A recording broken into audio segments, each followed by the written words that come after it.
Hello students, good morning. आज हम लोग बात करने वाले हैं प्रकाश के अपवर्तन के कुछ उदाहरण के बारे में। जिस उदाहरण में हम लोग मुख्य रूप से देखेंगे क्या कि जब हम पानी से भरी बाल्टी में किसी वस्तु को देखते हैं तो वह अपने वास्तविक सतह से हमको ऊंचा दिखाई पड़ता है। मान लिया जाए कि पानी में अगर हमने किसी सिक्के को रख दिया तो वो सिक्का बाल्टी के सतह पर चला जाएगा, लेकिन वो सिक्का जो हमें दिखाई पड़ता है वो सतह से अपने वास्तविक गहराई से ऊंचाई पर दिखाई पड़ता है, जिसे हम लोग आभासी ऊंचाई कहते हैं। तो आज हम लोग यही देखेंगे कि यदि दो माध्यमों में किसी वस्तु को देखा जाए, अलग अलग माध्यमों में रख करके, कहने का मतलब ये कि अगर हम वस्तु को किसी और माध्यम में रखें और उसको ऑब्जर्व किसी और माध्यम से करें तो ऐसी स्थिति में वस्तुएं अपने वास्तविक गहराई में नहीं दिखाई देती है। वो कुछ ना कुछ या तो दूर दिखाई देगी या तो पास दिखाई देगी, जिसे हम लोग आभासी गहराई कहते हैं।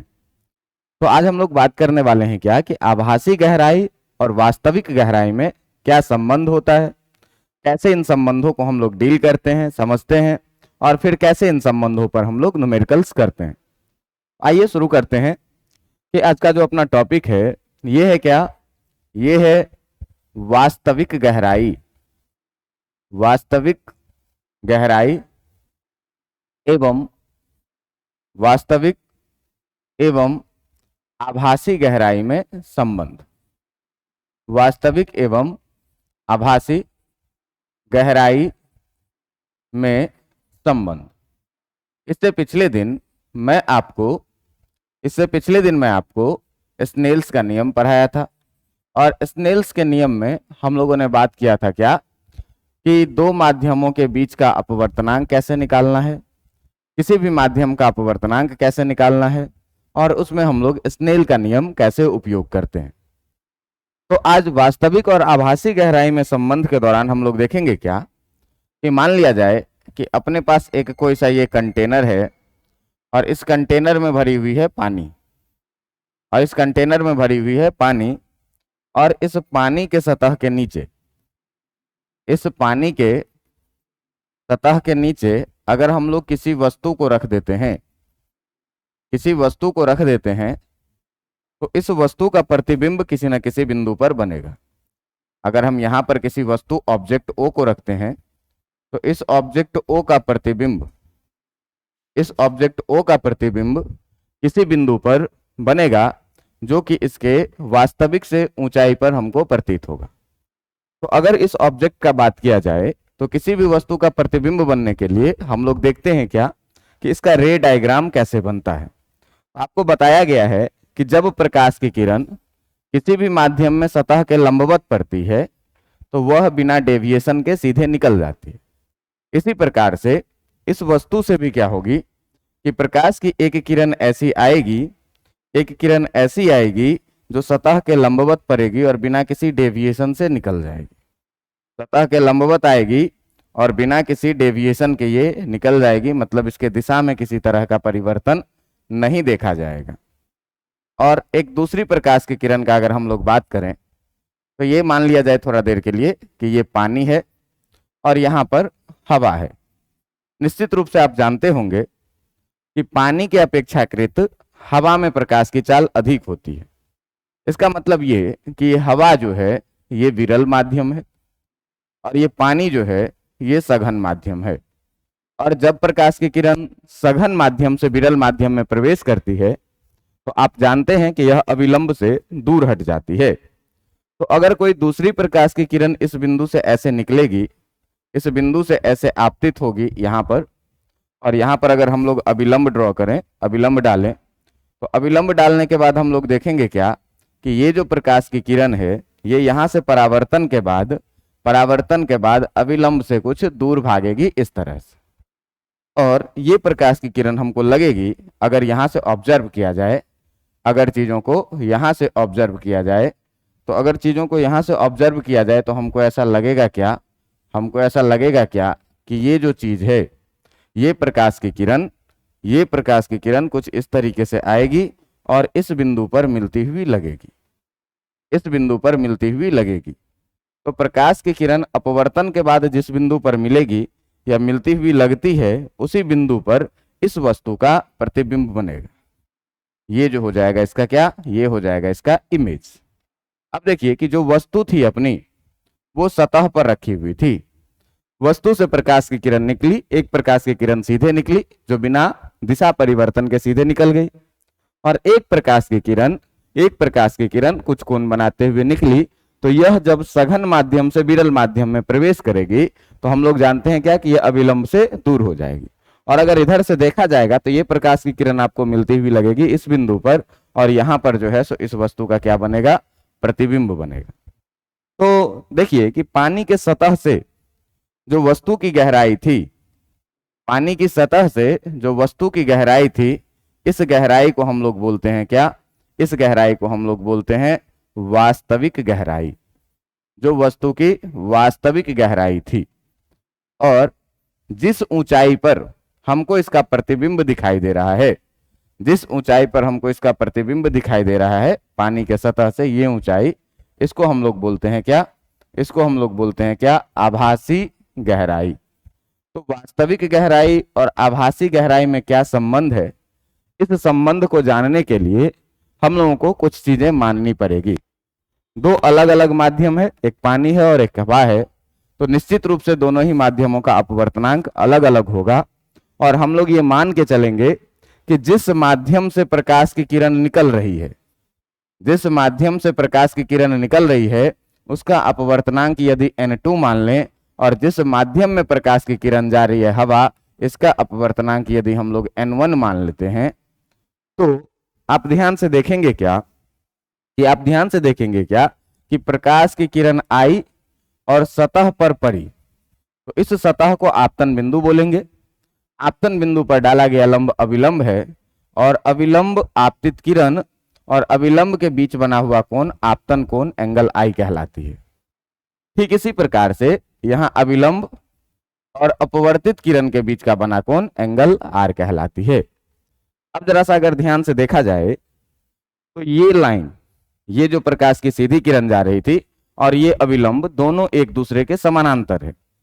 और समानांतर होने के साथ ही ये वाली जो रेखाएं हैं, मान लीजिए इसका नाम हम लोग कुछ पी मान लेते हैं, ये पीओ जो है, ये पीओ एक तिर्यक रेखा के जैसा व्यवहार करती है। तो समानांतर रेखाओं के बीच में अगर तिर्यक रेखा डालेंगे तो ये कोण और ये कोण एकांतर कोण होंगे, और हम जानते हैं क्या कि एकांतर कोण बराबर होते हैं। तो यदि ये एंगल आई होगा तो ये भी एंगल कितना हो जाएगा, आई हो जाएगा। अब देखें कि यदि ये एंगल आर है तो आप ध्यान से देखें कि अभी भी ये लंब है और ये भी अविलंब है, दोनों एक दूसरे के समानांतर होगी, और समानांतर होने की स्थिति में ये आईपी जो है सो तिर्यक रेखा हो जाएगी। तो तिर्यक रेखा अगर है तो ये एंगल आर और ये वाली एंगल भी एंगल आर होगी, क्योंकि हम जानते हैं कि एकांतर कोण जो है सो बराबर होती है। अब अगर ध्यान से देखा जाए तो इसमें हम लोगों ने जो मान्यताएं ली है वो मान्यताएं क्या है, तो इस वास्तविक गहराई को सामान्यतः डी के द्वारा निरूपित किया जाता है, और इस आभासी गहराई को सामान्यतः डी डैश के द्वारा निरूपित किया जाता है। तो हम लोग आज यही जानेंगे कि यदि किसी माध्यम का अपवर्तनांक जिसमें n2 है और n2 से प्रकाश की किरण जा रही है और हम n1 से इसको ऑब्जर्व कर रहे हैं, तो ये वस्तु अपने वास्तविक गहराई से कुछ उठी हुई प्रतीत होती है। इस उठे हुए होने में जो गहराई हमें प्रतीत हुई उसे आभासी गहराई बोलेंगे, और वास्तव में वस्तु जहां रखी हुई थी ये क्या थी, इसकी वास्तविक गहराई। तो आज जानना चाहेंगे क्या कि इस वास्तविक गहराई और इस आभासी गहराई में आखिरकार संबंध क्या है। तो हम लोग इसको थोड़ा सा ढंग से करने का कोशिश करते हैं, और यहां हम लोग मानते हैं कि माना कि कोई वस्तु, यहां पर लिखेंगे कि माना कि कोई वस्तु सतह से, ध्यान रहे कि हमेशा जब भी बात करेंगे तो माध्यम के सतहों से, सतह से डी गहराई में रखी है, एवं उसका प्रतिबिंब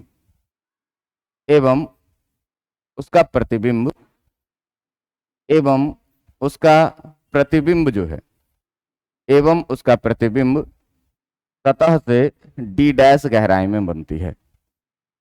सतह से d डैश गहराई में बनती है।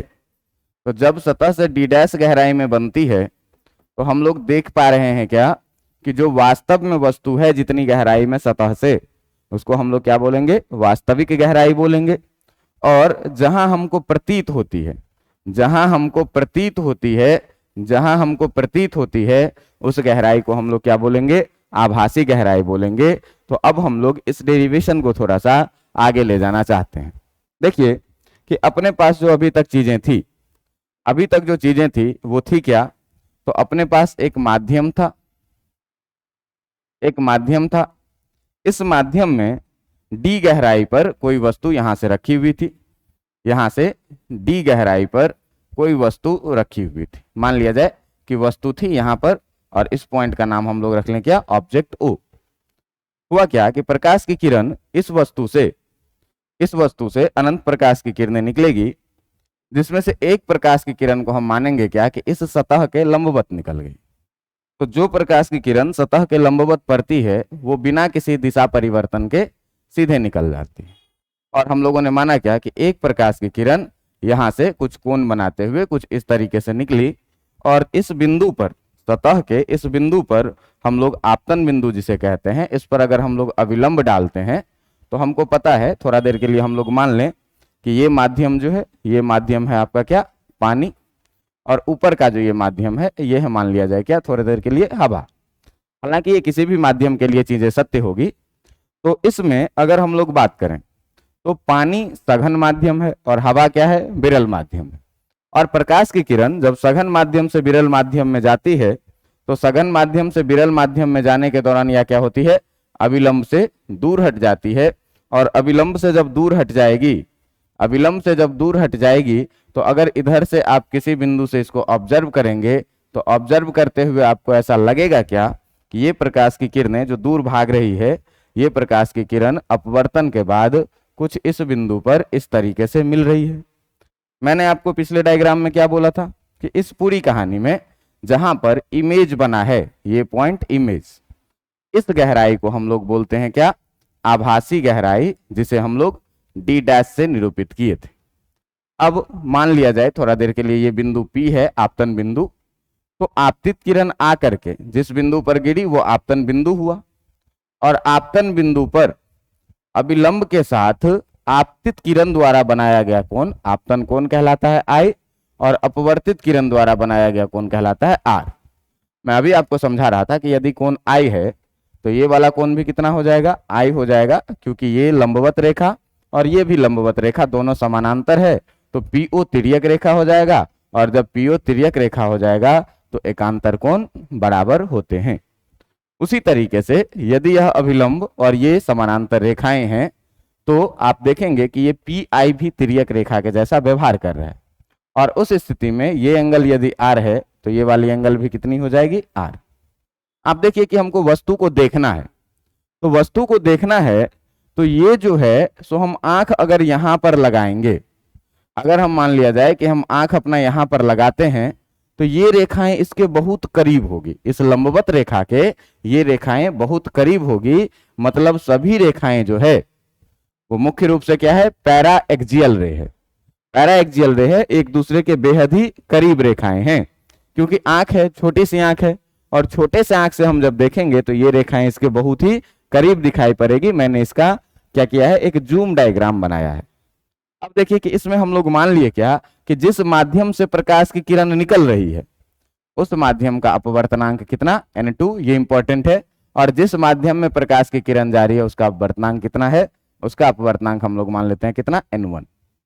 तो हम लोग और क्या माने कि माना कि जिस माध्यम से प्रकाश की किरण जा रही है, जिस माध्यम से प्रकाश की किरण निकल रही है, प्रकाश की किरण निकल रही है उसका अपवर्तनांक, निकल रही है उसका अपवर्तनांक, उसका जो अपवर्तनांक है उसका अपवर्तनांक मान लेते हैं कितना, उसका अपवर्तनांक N2 है। जिस माध्यम से प्रकाश की किरण निकल रही है उसका अपवर्तनांक है कितना, n2, और जिसमें जा रही है, जिसमें प्रकाश की किरण जा रही है, जिसमें प्रकाश की किरण जा रही है, तो जिस माध्यम में प्रकाश की किरण जा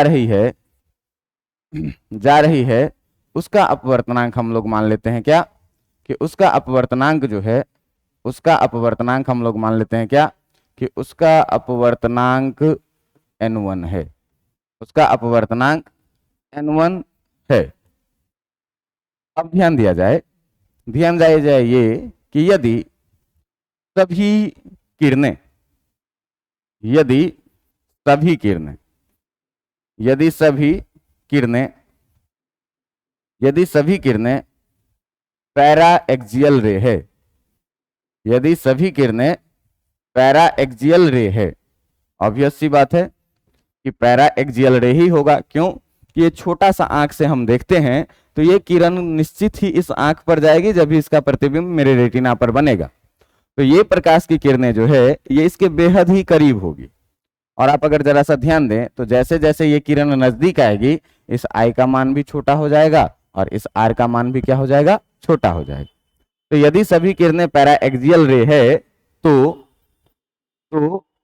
एंगल आई तथा एंगल आर का मान बहुत ही छोटा होगा, तथा एंगल आर का मान बहुत ही छोटा होगा।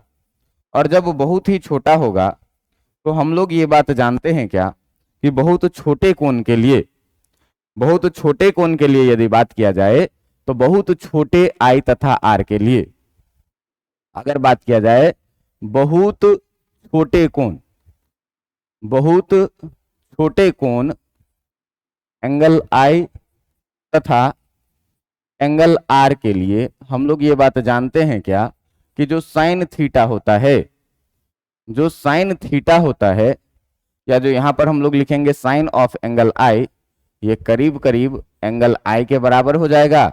और ये भी करीब करीब किसके बराबर में होता है, ये भी करीब करीब tan ऑफ एंगल आई के बराबर में होता है। जब हम छोटे एंगल के लिए बात करते हैं तो साइन आई के बराबर में, और यही tan आई के साथ भी होता है। इसी प्रकार से अगर देखेंगे कि साइन ऑफ एंगल आर का बात करें तो ये करीब करीब एंगल आर के बराबर में हो जाएगा, और यही करीब करीब किसके बराबर में होता है, tan ऑफ एंगल आई के द्वारा। अब देखिए कि हम यहां पर स्नेल का नियम लगाने का कोशिश करेंगे कि जब स्नेल का नियम हम लोग यहां पर लगाएंगे तो स्नेल के नियम से हम लोग मानते हैं क्या, कि मान लेते हैं क्या कि यहां से यहां तक की जो दूरी है ये दूरी है कुछ x, और हम अब चाहते हैं कि इसमें हम लोग स्नेल का नियम लगाएं। तो जब स्नेल का नियम लगाएंगे तो स्नेल के नियम में मैंने आपको बताया था क्या कि हम लोग जिधर का कोण लेते हैं उधर का अपवर्तनांक लेते हैं, जिधर का कोण लेते हैं उधर का अपवर्तनांक लेते हैं। तो इन चीजों में जब हम लोग अब स्नेल का नियम लगाएंगे तो स्नेल का नियम कहता है क्या, स्नेल के नियम से हम लोग जानते हैं क्या कि स्नेल के नियम से अगर बात करें, स्नेल के नियम से, तो आप ध्यान दीजिएगा कि इधर का अपवर्तनांक n1 तो इधर का कोण r, तो हम लोग लिखेंगे क्या कि n1 sine of angle r equal to इधर का अपवर्तनांक n2 और कोण कितना i, तो हम लोग लिखेंगे क्या n2 sign of angle i के बराबर। अब आप देखिए कि बहुत छोटे एंगल के लिए sin i और tan i लगभग लगभग बराबर है, और sin r भी tan i के लगभग लगभग बराबर है। तो इसी स्थिति को हम लोग n1 tan of angle r equal to n2 tan of angle i लिख सकते हैं। मैंने कुछ किया नहीं है, sin i के बदले tan i और sin r के बदले tan r लिखा है। sin i के बदले tan i और sin r के बदले मैंने क्या किया है, tan r लिखा है। अब आप अगर जरा सा ध्यान से देखें तो इस त्रिभुज में आईपी और इस पॉइंट का नाम थोड़ा देर के लिए एम मान लें, तो देखिए आईपीएम में आपको दिखेगा क्या कि अगर हम लोग tan r लिखते हैं, अगर हम लोग tan r लिखते हैं तो tan r जो मिलेगा, इसको कुछ समीकरण मान लेते हैं, इसको मान लेते हैं थोड़ा देर के लिए क्या कि समीकरण ये 1 है। और अब हम लोग देखते हैं किस त्रिभुज में, तो आई IPM में, जब आप देखेंगे IPM में, तो त्रिभुज IPM में आपको देखने को मिलेगा क्या कि अगर हम लोग tan R लिखते हैं तो tan I बराबर आप जानते हैं कि tan theta equal to perpendicular by base होता है, और थीटा के सामने वाला साइड परपेंडिकुलर होता है, मतलब कहीं ना कहीं परपेंडिकुलर x है और ये है बेस जो कि d डैश के बराबर में है। तो हम लोग यहाँ पर अगर tan R का बात करेंगे तो tan R इक्वल टू कितना लिखेंगे, d डैश बाई R। और यदि बात किया जाए त्रिभुज त्रिभुज OPM में, तो त्रिभुज OPM में आप ध्यान से देखें कि त्रिभुज OPM एंगल I है, इसके सामने वाला यही परपेंडिकुलर हो जाएगा x, और ये पूरा का पूरा जो है सो d हो जाएगी इसकी क्या, परपेंडिकुलर। तो अगर हम लोग परपेंडिकुलर बाई बेस लिखेंगे तो x अपॉन OM जो कि d के बराबर में है, परपेंडिकुलर अपॉन बेस लिखेंगे तो यहां से आपको देखने को मिलेगा क्या कि जो आपका tan ऑफ एंगल I है ये हो गया कितना, x अपॉन d के बराबर में। अब इस tan और tan I का वैल्यू इस इक्वेशन में जब रखिएगा तो इस इक्वेशन में रख के आपको देखने को मिलेगा क्या, इस इक्वेशन में रख के आपको देखने को मिलेगा क्या कि यदि हम लोग रखें तो n1 tan of angle R, तो n1 और tan ऑफ एंगल R के जगह d डैश अपॉन R लिखेंगे, d डैश अपॉन R लिखेंगे, ये कुछ गड़बड़ लिख दिया मैंने क्या, x अपॉन d डैश लिखना था tan R में देखिए परपेंडिकुलर x अपॉन कितना, d dash, x upon perpendicular कितना, d डैश, ये होगा कितना, x upon perpendicular d dash. तो अगर अब हम लोग इस वैल्यू को रखें तो n1 और tan R के जगह पर कितना लिखेंगे, x upon d dash equal to n2 और tan I के जगह पर हम लोगों को कितना लिखना है, x अपॉन d। अगर आप ध्यान से देखेंगे तो ये x से ये x कैंसिल होगा और इधर बचेगा n1 upon d dash equal to n2 upon d। अब देखिए कि क्या किया जाए कि इस n1 को इधर भेजा जाए, d को इधर भेजा जाए, तो d इधर डिवाइड में, इधर आ जाएगा मल्टीप्लाई में, नीचे d डैश है और इक्वल टू n2 इधर है ही मल्टीप्लाई में, और अगर हम लोग n1 को इधर से मल्टीप्लाई से लाएंगे तो n1 चला जाएगा किसमें, डिवाइड में। अब देखिए कि ये यही संबंध है यहाँ पर जो कि वास्तविक गहराई और आभासी गहराई में है। आपको यहाँ पर ध्यान देना है कि d जो था, d था आपका क्या, वास्तविक गहराई थी d, और आपको ध्यान ये देना है कि जो d डैश था ये था क्या आपका आभासी गहराई। तो वास्तविक गहराई और आभासी गहराई जो है वो किसके बराबर में है, तो n2 अपॉन n1 के बराबर में। अब यहां पर आपको इस बात को जरा सा ध्यान रखना है हमेशा कि हम लोगों ने माना क्या है कि n2 उस माध्यम का अपवर्तनांक है जिस माध्यम से प्रकाश की किरण निकल रही है, उस माध्यम का अपवर्तनांक है जहां से प्रकाश की किरण निकल रही है। n1 उस माध्यम का अपवर्तनांक है जिसमें प्रकाश की किरण जा रही है। d आपकी क्या है, वास्तविक गहराई है, और d डैश आपकी क्या है, आभासी गहराई है। इसी कॉन्सेप्ट के साथ हम लोग चाहेंगे क्या कि अब कुछ क्वेश्चन करके देखा जाए। तो जब इस कॉन्सेप्ट पर हम लोग क्वेश्चन करना शुरू करेंगे तो आपको इससे पहले कुछ चीजों को एकदम ध्यान में रखना है। कुछ चीजों को ध्यान में रखना है ये कि कुछ की पॉइंट्स इसमें ध्यान में रखना है आपको क्या कि d तथा d डैश, मतलब कि जो आपकी वास्तविक गहराई है या जो आभासी गहराई है उसे d तथा d डैश को माध्यमों के संपर्क सतह से मापना है, माध्यमों को संपर्क सतह से मापना है। देखिए जब भी हम लोग बात करेंगे तो दो माध्यमों की बात करेंगे, और दो माध्यमों में जहां पर दोनों माध्यमों का संपर्क सतह होगा मापन हमको वहीं से करना है, मतलब इस सतह से, इससे ऊपर एक माध्यम है हवा और इसके नीचे एक दूसरी माध्यम है पानी, और हम लोगों को जो मापन करना है वो सतह के साथ ही करना है, मतलब जो भी मापन हम लोग शुरू करेंगे वो सतह से, अगर d नापना है तो सतह से नीचे, और d डैश अगर नापना है तो भी क्या, सतह के नीचे। दूसरी बात ये याद रखनी है क्या कि n2 उस माध्यम का अपवर्तनांक है, n2 उस माध्यम का अपवर्तनांक है अपवर्तनांक है जिससे प्रकाश निकल रही है, जिससे प्रकाश निकल रही है या आ रही है, जिससे प्रकाश निकल रही है, निकल रही है। और तीसरा बात आपको ये याद रखना है क्या कि N1 जो है तो उस माध्यम का अपवर्तनांक है जिसमें प्रकाश जा रही है।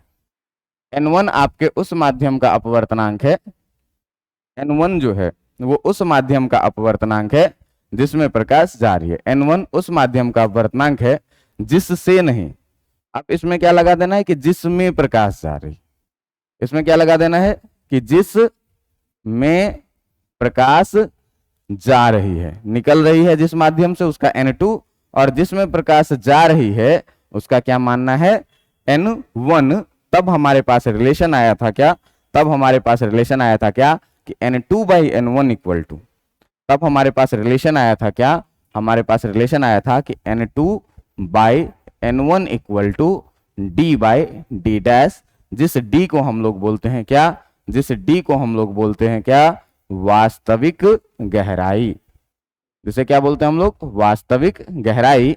और D डैश को हम लोग क्या बोलते हैं, D डैश को हम लोग बोलते हैं क्या, आभासी गहराई।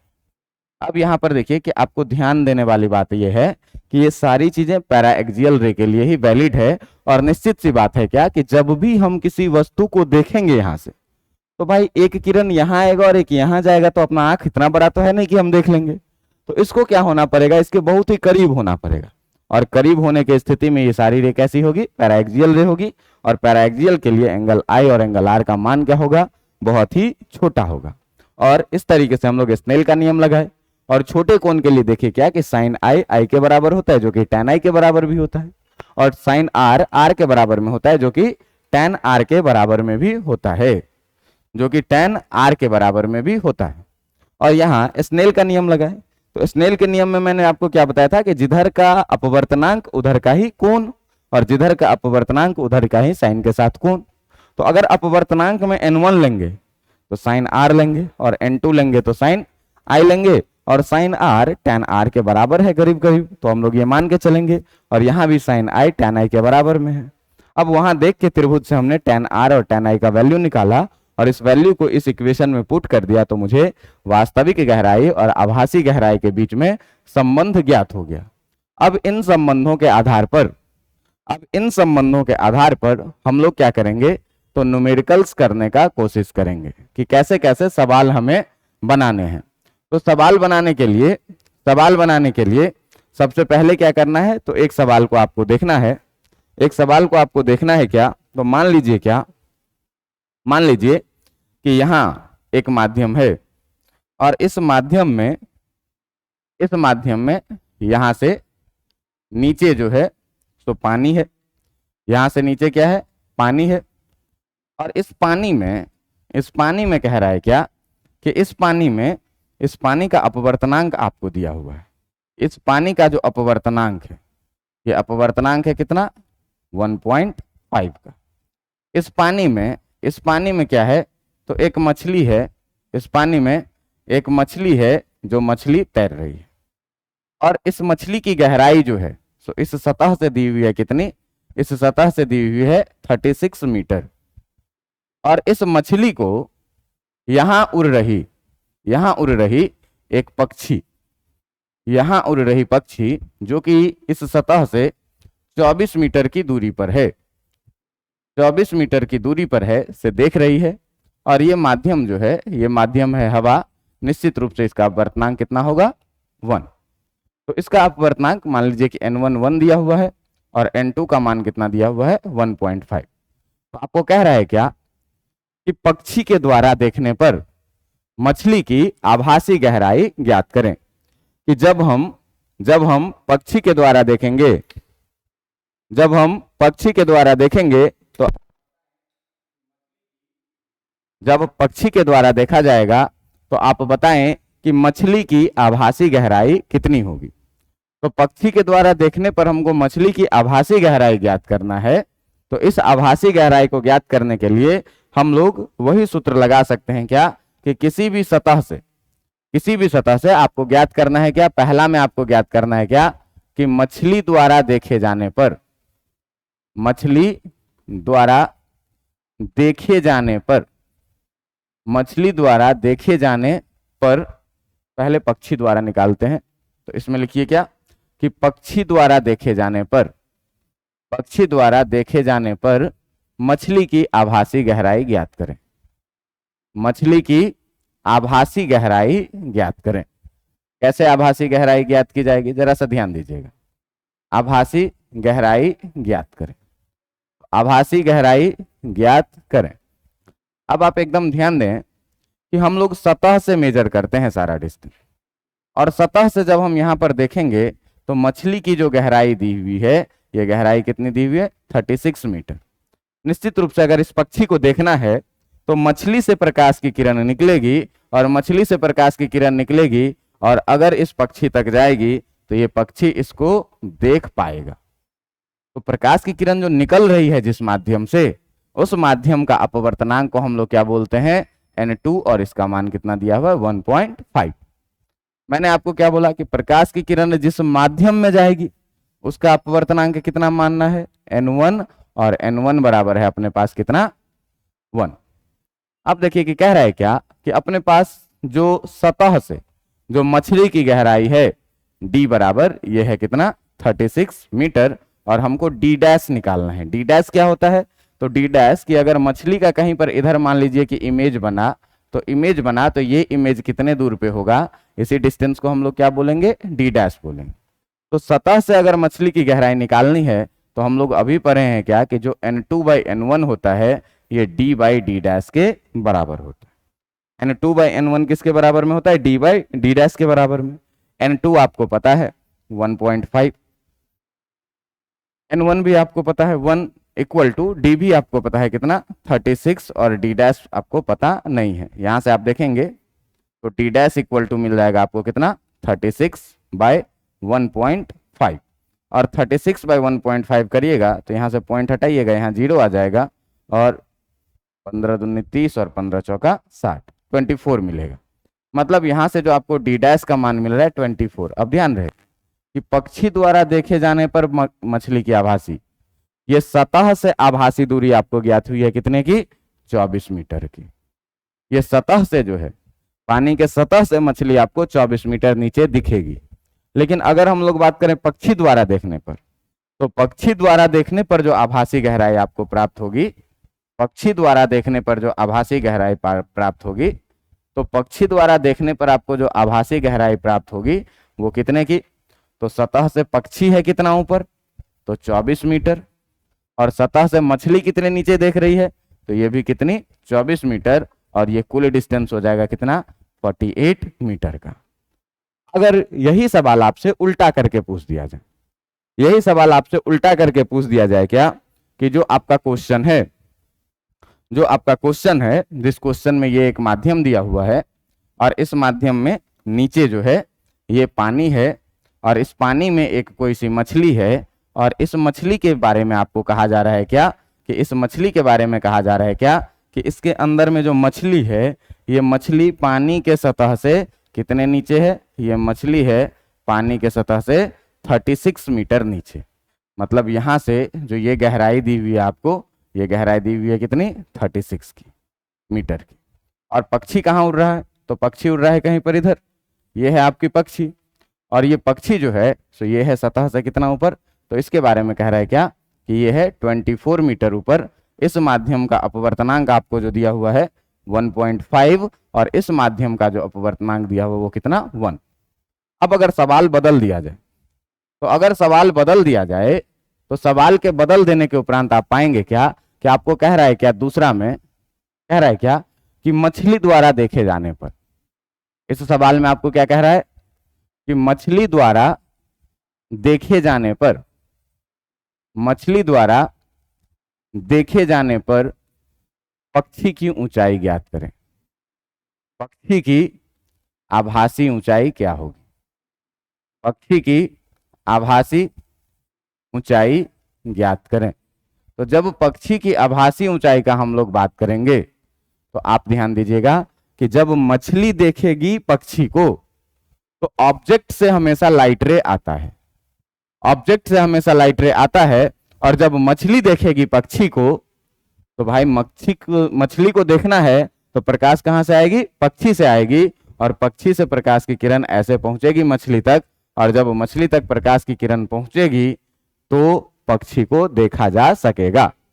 ऐसी स्थिति में आप पाएंगे क्या कि प्रकाश की किरण पक्षी से आ रही है, यानी कि ये जो हवा है, जिस हवा का अपवर्तनांक आपको n दिया हुआ है, वहां से प्रकाश की किरण आ रही है, और जिस माध्यम से प्रकाश की किरण आती है उस माध्यम का अपवर्तनांक हम लोग मानते हैं कितना, n2, और n2 इक्वल टू अब की बार मिला है आपको कितना, 1, और जिस माध्यम में प्रकाश की किरण जाती है उसका अपवर्तनांक हम लोग मानते हैं n1, और यह है कितना, 1.5। अब देखिए कि सतह से अगर देखा जाए, सतह से देखा जाए तो इस मछली की गहराई d जो है, ये जो d है ये है कितनी, ये जो d है ये d है कितनी आपकी 36 मीटर की, और यहां से हमको d डैश का वैल्यू निकालना है कि कितना होगा। तो हम लोग पढ़े अभी कि जो n2/n1 होता है वो किसके बराबर में होता है, d बाय d डैश के। n2 आपको पता है 1/n1 पता है 1.5 इक्वल टू d पता है 36, और d डैश नहीं पता है। तो यहां से अगर d डैश इक्वल टू हम लोग लिखेंगे तो 36 इंटू 1.5 लिखेंगे, और ये हो जाएगा कितना, 36, और 36 का आधा 18, तो 36 और 18 को हम लोग जोड़ेंगे, 8 14 और 54, ये आ जाएगा कितना आपका 54 मीटर। इसका मतलब इस मछली जब इसको देखेगी तो मछली अपने आप को कैसी स्थिति महसूस करेगी, ये 36 पर नहीं, अब मछली को लगेगा कि मछली जो है ये पानी के अंदर में कहां पर है, मछली जो है उसको लगेगा कि ये पानी के अंदर में 36 ही नहीं, मछली पानी के अंदर में कितने मीटर दूर है, 54। ऐसा एहसास होगा ऐसा जब ये मछली देखेगी पानी को। तो अब अगर हम लोग बात करें किसका, अब अगर हम लोग बात करें कि मछली के द्वारा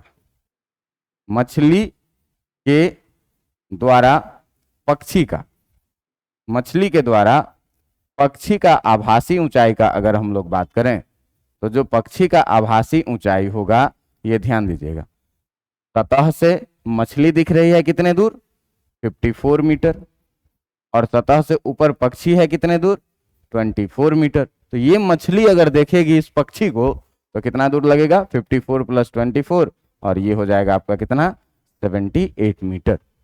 तो ये था आज का कॉन्सेप्ट किसका, वास्तविक और आभासी गहराई का, जिस वास्तविक और आभासी गहराई में हम लोगों ने जाना कि क्यों आखिरकार कोई भी वस्तु अपने वास्तविक ऊंचाई से अधिक प्रतीत होती है। अच्छा, इस बात से हम लोग ये भी कंक्लूड कर सकते हैं क्या कि कोई जरूरी नहीं है कि हमेशा चीजें ऊपर ही उठी हुई दिखें, नीचे भी दिख सकती है या अपने से दूर भी दिख सकती है।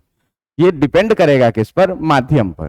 जैसे इस पिछले 2 क्वेश्चन में आप लोगों ने देखा क्या है कि यदि मछली को पक्षी देख रहा था तो जब हवा से देखा जा रहा था पानी में तो मछली अपने वास्तविक सतह से ऊपर महसूस हो रही थी, लेकिन जब पानी से देखा गया हवा में तो ये अपने वास्तविक सतह से नीचे प्रतीत हो रही थी। इसका मतलब ये है कि आभासी ऊंचाई अपने वास्तविक से कम भी हो सकती है और ज्यादा भी हो सकती है। ये निर्भर करेगी किस चीज पर, तो टोटली ये निर्भर करेगी क्या, माध्यम पर, कि माध्यम कैसा है। और इन माध्यमों में आप 2 बात याद रखेंगे हमेशा कि जो भी दूरियां मापेंगे सतह से मापेंगे। तीसरी बात क्या याद रखेंगे कि जिस माध्यम से प्रकाश की किरण निकलेगी उसे n2 मानेंगे, और जिसमें प्रकाश की किरण जाएगी उसे n1 मानेंगे, और तब जो है से ये संबंध n2 equal to n2/n1 equal to d/d' सही माना जाता है। इस पर आप एक क्वेश्चन और देख सकते हैं कि एक क्वेश्चन और देखा जा सकता है क्या, कि मान लिया जाए कि अगर एक से अधिक माध्यम रहे, मान लिया जाए कि यहां पर हवा है और हवा का अपवर्तनांक n1 इक्वल टू दिया हुआ है 1, और ये जो है सो कोई माध्यम है n2 जिसका अपवर्तनांक है n.5, और यहां भी कोई सा माध्यम है, ये भी है n1 जिसका अपवर्तनांक है कितना, 1। मान लिया जाए थोड़ा देर के लिए कि ये हवा है, ये पानी है, और फिर से क्या है, यहां पर हवा है। एक वस्तु मान लिया जाए क्या कि यहां से जो इसकी गहराई है, इसकी जो गहराई है इसको मान लेते हैं हम लोग कितना, 15 मीटर की। और यहां से जो है तो मान लिया जाए क्या कि 10 मीटर गहराई में कोई सा वस्तु रखा हुआ है, ऑब्जेक्ट ओ। और ये यहां से जो गहराई है इस ऑब्जेक्ट की, ये ऑब्जेक्ट की गहराई है कितनी, 10 मीटर की। और कह रहा है कि कोई आदमी यहां से, कोई पक्षी, मान लीजिए कि कोई पक्षी यहां से जो है, तो ये पक्षी है और ये पक्षी जो है तो यहां से ये भी है कितने ऊपर, तो ये भी जो है यहां से ये 10 मीटर ऊपर है। तो 10 मीटर ऊपर है, तो आप बताइए कि इस पक्षी को ये वस्तु का ऊंचाई क्या प्राप्त होगा। तो देखिए ऐसी स्थिति में जो है तो अपने पास दो सरफेस है। एक सरफेस आप इसको बोल दें कि सरफेस 1, और इसको आप बोल दें क्या, सरफेस 2। क्वेश्चन आपको समझ में आ गई होगी। कह रहा है कि अगर पक्षी देखेगा तो इस वस्तु का आभासी गहराई कितना प्रतीत होगा। अब देखिए कि इसमें अगर हम दो सरफेस के लिए बात करेंगे तो दो सरफेस के लिए, तो अगर पक्षी देख रही है इसको तो निश्चित रूप से इस ऑब्जेक्ट से जो है सो प्रकाश की किरण पक्षी तक पहुंचेगी। मतलब जो प्रकाश की किरण है वो इस माध्यम से निकलेगी, इसमें एंटर करेगी और फिर पक्षी तक पहुंचेगी, तब जाकर के पक्षी इसको देख पाएगा। तो अगर सरफेस 1 के लिए बात किया जाए किसके लिए, फॉर सरफेस 1। तो सरफेस 1 के लिए देखिए दो सतह हो गई, एक हवा से पानी की ये सतह और एक पानी से हवा की फिर से ये सतह। तो अगर सरफेस 1 के लिए हम लोग बात करें तो प्रकाश की किरण निकल रही है कहां से, हवा से, और जहां से प्रकाश की किरण निकलती है उसके अपवर्तनांक को हम लोग बोलते हैं n2, और n2 का मान कितना, 1। और जिस माध्यम में प्रकाश की किरण जाती है उस माध्यम का हम लोग कितना मानते हैं अपवर्तनांक, n1, और n1 का मान है कितना, 1.5। अब जरा सा ध्यान दिया जाए कि जब इस वस्तु को मान लो कि कोई आदमी पानी में यहां से देखेगा, कोई आदमी पानी में यहां से देखेगा तो ये कहां पर दिखेगा, इसका बात हो रहा है। तो इसकी जो आभासी गहराई है, इस सतह से जो इसकी गहराई है, वास्तविक गहराई, ये वास्तविक गहराई डी हुई है कितने की, 10 की। अब डी जब 10 की दी हुई है तो हमको थोड़ा देर के लिए डी डैश निकालना है यहाँ के लिए। तो जब डी डैश निकालेंगे तो हम लोग क्या पढ़े हैं, n2 upon n1 equal to D by D dash. n2 का मान है आपका कितना, 1 अपॉन 1.5 इक्वल टू डी का वैल्यू है 10, और डी डैश का वैल्यू हमको नहीं पता, क्रॉस मल्टीप्लीकेशन करिएगा तो D dash equal to 1.5 into 10 मिलेगा, जो कि मिलेगा कितना, 15 मीटर का। मतलब कि जब वस्तु को यहां से देखा जाएगा तो ये वस्तु अपने सतह से 10 मीटर नहीं, ये वस्तु जो है ये कहां पर दिखाई देगी, 15 मीटर पर दिखाई देगी। इसको ओ डैश बोल दीजिए। और देखिए कि पहले सतह के लिए जो प्रतिबिंब है दूसरे सतह के लिए वही वर्चुअल ऑब्जेक्ट हो जाता है। अगर दो मिरर एक साथ रखे जाएं, दो लेंस एक साथ रखे जाएं, या दो अलग अलग सतह भी एक साथ रखे जाएं, तो इसमें आपको एकदम क्लियर कट में ये बात समझना है कि यदि दो सतह के कॉम्बिनेशन का बात हो रहा है तो पहले सतह के लिए जो इमेज होगा दूसरे सतह के लिए वही वर्चुअल ऑब्जेक्ट हो जाएगा। और अगर दूसरे सतह के लिए आप बात करेंगे तो अब यहां से यहां तक की जो दूरी होगी, ये दूरी ये 15, और ये भी कितना था, ये भी कितना पे डी डैश आया था, ये भी आया था कितना, 15। तो 15 और 15, अब जो ये डिस्टेंस हो जाएगी ये कितने की, 30 मीटर। अब देखिए कि हम लोग दूसरे सतह के लिए बात करेंगे। अगर बात करेंगे किसके लिए, फॉर सेकेंड सरफेस, अगर बात करेंगे दूसरे सतह के लिए, तो दूसरे सतह के लिए आप देखिए कि प्रकाश की किरण जिस माध्यम से आ रही है उसकी अपवर्तनांक n2, और n2 का वैल्यू अब की बार कितना आएगा, 1.5। तो n2 इक्वल टू कितना, 1.5। और जिस माध्यम में प्रकाश की किरण जा रही है, तो यहां से प्रकाश की किरण जा कहां रही है, हवा में जा रही है, तो हवा का जो है सो अपवर्तनांक n1 इक्वल टू कितना, 1। सतह से वस्तु की ऊंचाई अगर d का हम लोग बात करें तो सतह से वस्तु, अब वस्तु ये ओ नहीं रहा, अब वस्तु हो गया इसके लिए ओ डैश। क्यों कि पहले के लिए जो इमेज होता है दूसरे के लिए वही वर्चुअल ऑब्जेक्ट हो जाता है, जो कि सतह से 30 मीटर नीचे है। तो हम लोग अगर बात करेंगे डी का तो डी कितना हो जाएगा, 30 मीटर, और डी डैश हमारा फाइनल आंसर हो जाएगा।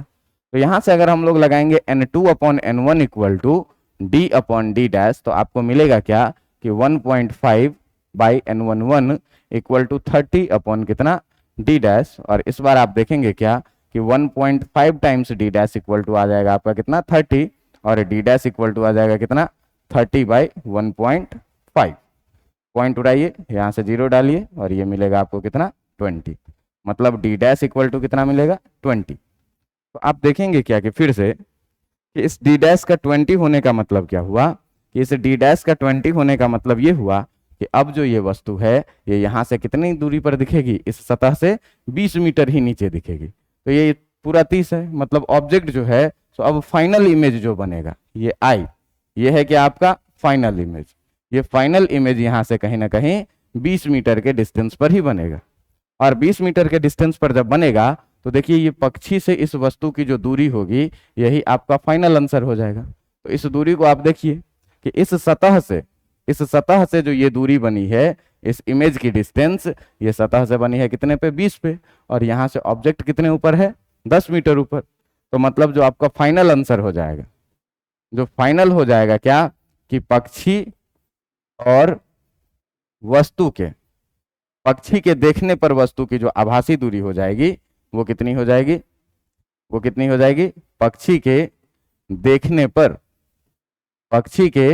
देखने पर जो वस्तु की आभासी दूरी होगी, जो वस्तु की आभासी दूरी होगी, इस आभासी दूरी के बारे में जरा सा ध्यान दीजिएगा कि अभी हम लोगों ने क्या निकाला, अभी हम लोगों ने निकाला था क्या भाई कि ये जो डी डैश का वैल्यू आया ये आया 20। मतलब दूसरे सरफेस से जो आपका इमेज दिखेगा फाइनल, दूसरे सरफेस से जो आपका इमेज दिखेगा फाइनल, ये दूसरे सरफेस से इमेज दिखेगा फाइनल कितने दूरी पे, तो दूसरे सरफेस से आपको दिखेगा क्या 20 मीटर के दूरी पर। और यहाँ से पक्षी है कितने ऊपर 10 मीटर। तो पक्षी को जो वस्तु फाइनली दिखाई देगा वो कितना 20 और 10 30 मीटर की दूरी पर, यानी कि ये हो जाएगा कितना 20 मीटर और प्लस 10 मीटर, जो कि फाइनल आंसर हो जाएगा कितने का 30 मीटर का। इस प्रकार से आज हम लोग वास्तविक और आभासी प्रतिबिंब के बीच की गहराई को, वास्तविक गहराई और आभासी गहराई के बीच के संबंध को क्लियर किए। उम्मीद करता हूं आपको समझ में आया होगा। आज के लिए इतना काफी है।